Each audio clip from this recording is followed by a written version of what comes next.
Economic managers will formally endorse to President Duterte next week the exemption of major infrastructure projects from the election spending ban. Budget Secretary Benjamin Diokno said they have already identified specific projects which they will request to be exempted from the ban. He said these include the Build, Build, Build program, 75 flagship projects in which half are on stream, as well as some major projects of the DPWH. During today's economic briefing held in Malacanang, it was also assured that the Build, Build, Build program will give priority to Filipino workers. Daniel Manalastas has more. Relief from heavy traffic might soon be experienced in some areas of the country as the Duterte administration Build, Build, Build project continues to push forward. Build, Build, Build Committee Chairperson Ana May Lamentillo said, aside from heavy traffic easement, abuse in employment is highly likely as the government will need to fill out the need for skilled workers to begin work on these big-ticket construction projects.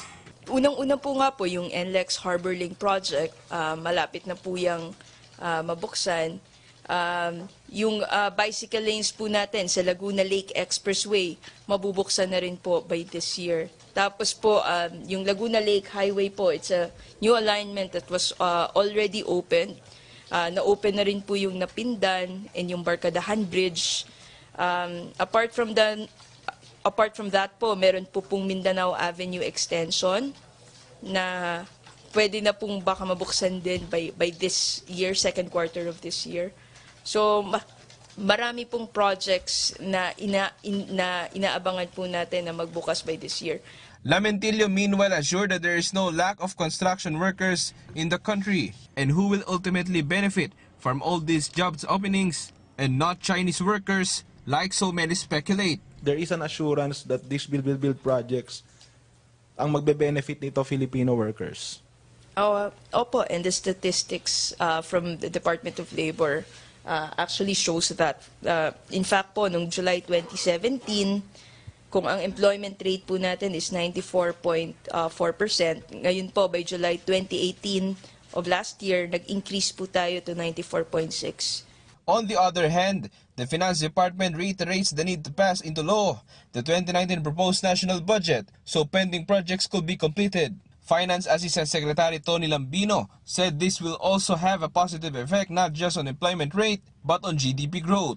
Sa pagkakaintindi ko po, yun po yung gustong iwasan ni Secretary Diokno na madali ng matagal ang ang pag-umpisa ng mga proyekto. Dahil kung kasama naman po siya sa 2018 budget, ay pwede naman hong ituloy kung hindi pa po tapos. Pero kung bago po siya na proyekto na uumpisahan ngayong first quarter ng 2019, and as we know, the first quarter is the best time of the year to start construction project. Dahil po sa kombinasyon ng reenacted budget for the first quarter at saka ng election ban, ay we're looking at a delay in the start by at least 6 months. Yan po yung narinig ko dati kay Secretary Diokno. So yun po yung gusto nating iwasan dun po sa paghingi ng exemption. Daniel Manalastas for The Nation. Beyond the headlines, it's news with a different perspective. Before the day ends, for events that shape our views and impacts the world around us. we keep you up to speed.